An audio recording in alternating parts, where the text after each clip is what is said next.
nice to be here today. Thank you for coming. I'm going to do an introduction about NIM and some projects that you can build on top of NIM. And these are not necessarily projects where you need to do an ICO or you need to have a coin. This is about using the blockchain as proof of custody, proof of authenticity, proof of verifying a history of an item. So the first thing I'm going to show you is Victoria's doll. So here is my iPhone, and if I come into my iPhone, I can open an app here. This is for my company LuxTag, and you can see on my app, on my phone, I have Victoria's doll. And I have all the information about Victoria's doll. And I have the history of it, I can make memos, I can update it. And Victoria basically is this little girl in America. And she saw some of my videos on YouTube and she made this doll. It's actually a doll of me. And the important thing about this doll is that because this doll exists on the blockchain, when I want to give this doll to my grandchild or my great-grandchild, I can also give the blockchain certificate.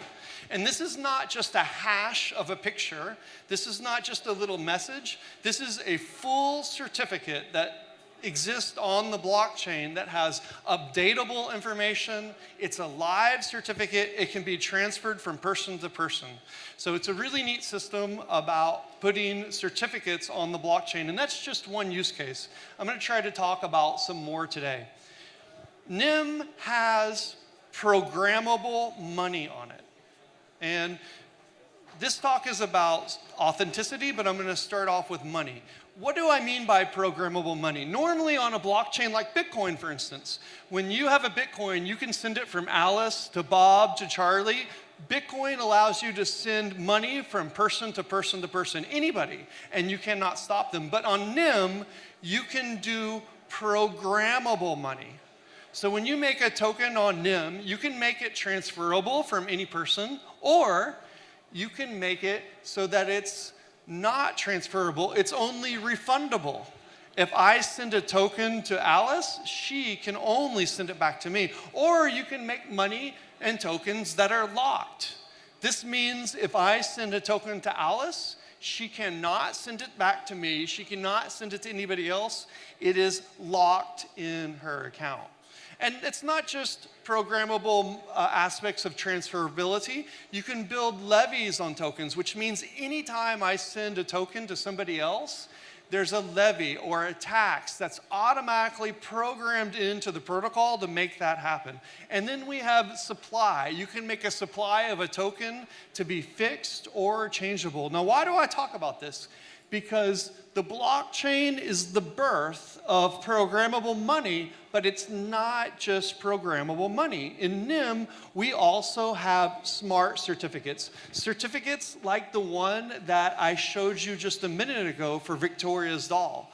These certificates are very programmable. You can do a lot of really cool things with them. Some of the features that we have on these certificates is you can make the notarizations transferable. Again, it's not just putting a hash on a blockchain, it's making a fully transferable certificate from person to person. You can make these certificates owned by multiple people. You can split the ownership. You can make these certificates verified by third parties. Think of a car certificate. You know, you have ownership of the car. It can show the history of the car. You can have the government verify that the certificate of the car. You can have them say that the taxes were paid or that the license plate is up to date. And you can even integrate these certificates with the IoT so that the certificate is used to turn the car on and off.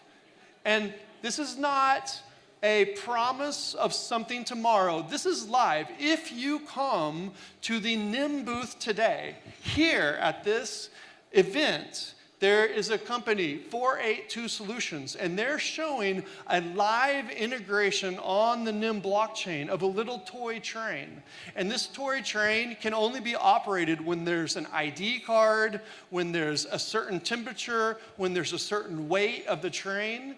It's very programmable, and it integrates. So please come by the demo later on today and see all the powerful things that you can do with the NIM blockchain. But it's not just smart programmable money. It's not just smart programmable certificates. It's smart programmable voting that you can do. Right? And so for the first time ever, we get to do voting, and this is transparent voting. This is voting that you can see the moment the election ends, who won the election, and you can make re-voting happen. You can do delegated voting. If I'm not going to be in town, I can delegate my voting power to someone else. This is programmable voting. I can allow someone else to vote for me. Or if I don't like the vote, I can change my vote. It's not dumb voting where you just check something on a piece of paper and turn it in. It's very, very useful. This is blockchain changing the world, not just for money, but for all other kinds of things.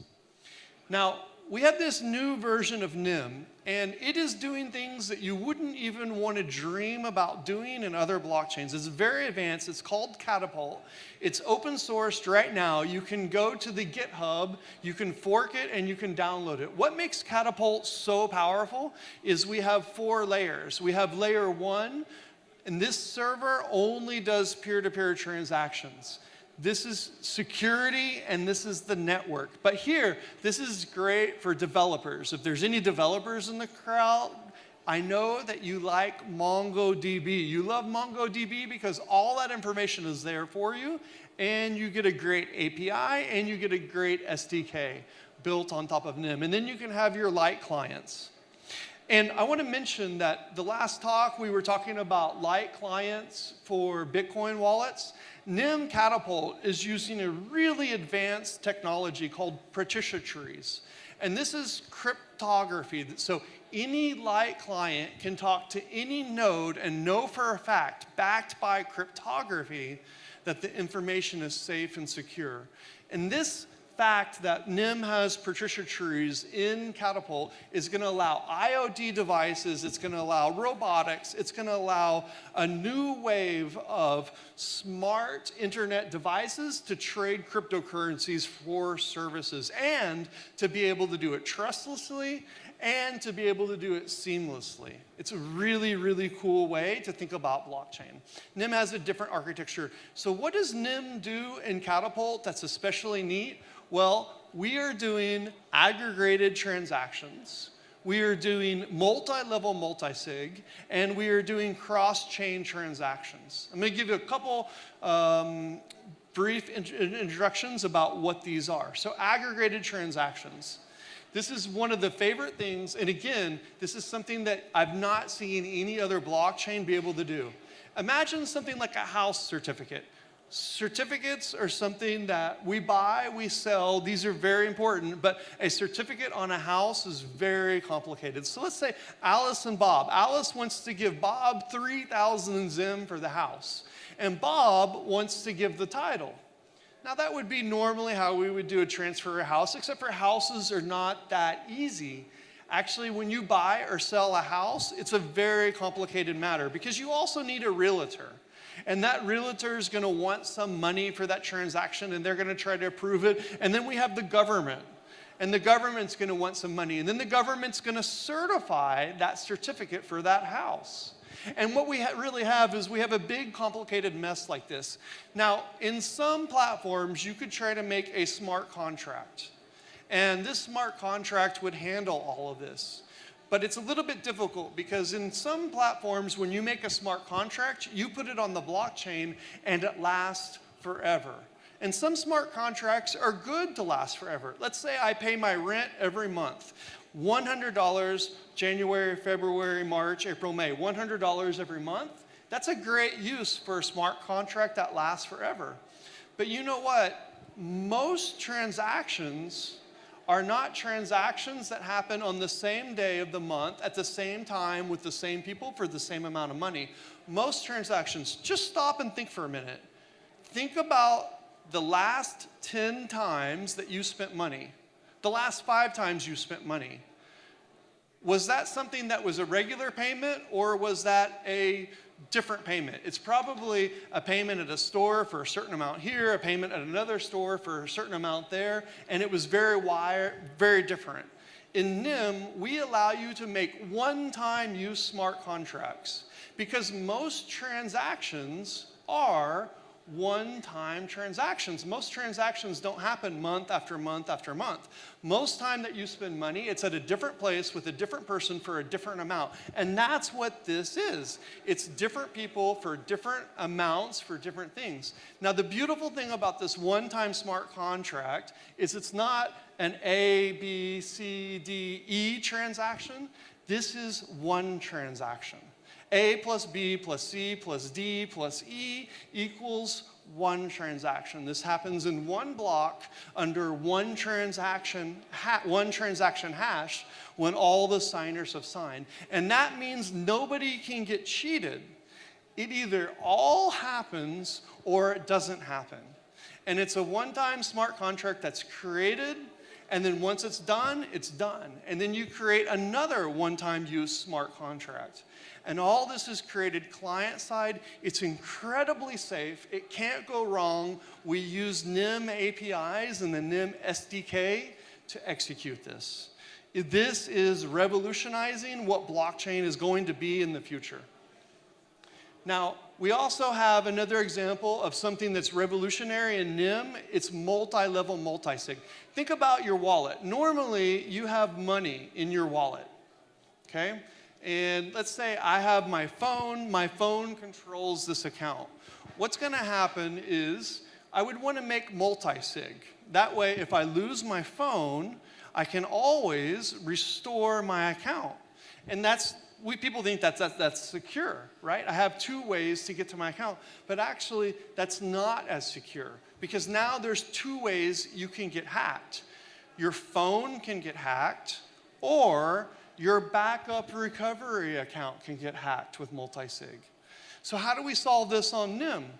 We solve it by taking the restore account and making it into multisig itself. So now I can send money anytime I want, or my mom and my brother can send money.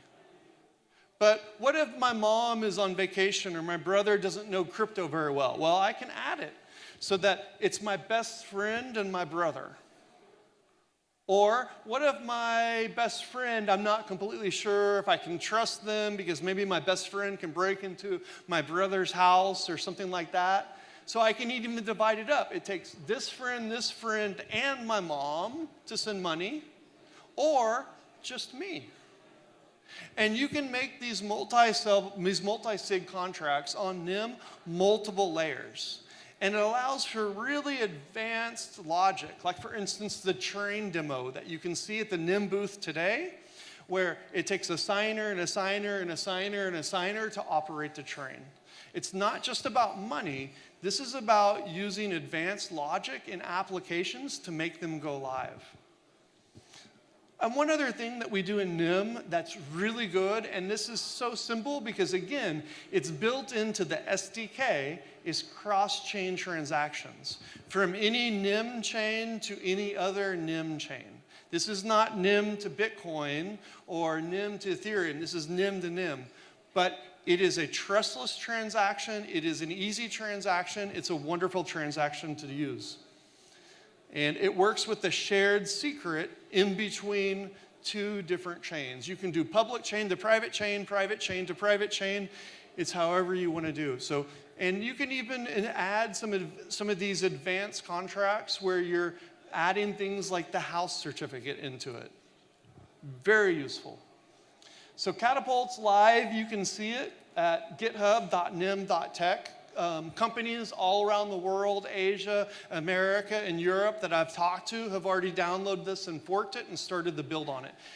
Let me show you some examples of some of our ecosystem, but also some projects. This is an open source project on NIM. It's called NIM P3. This is not about making an ICO coin. This is about being able to buy and sell music on the blockchain. Here's another example, IONIM. This is an IoT project that's connected NIM into the IoT. This is, again, open source. All of these are open source. Here's another one, NIMventory. This is about doing inventory and supply chain on the NIM blockchain. Again, open source.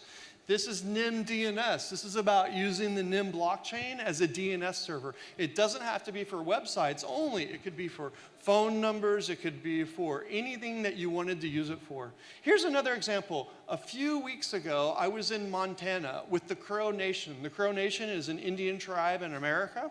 And with the Catapult technology,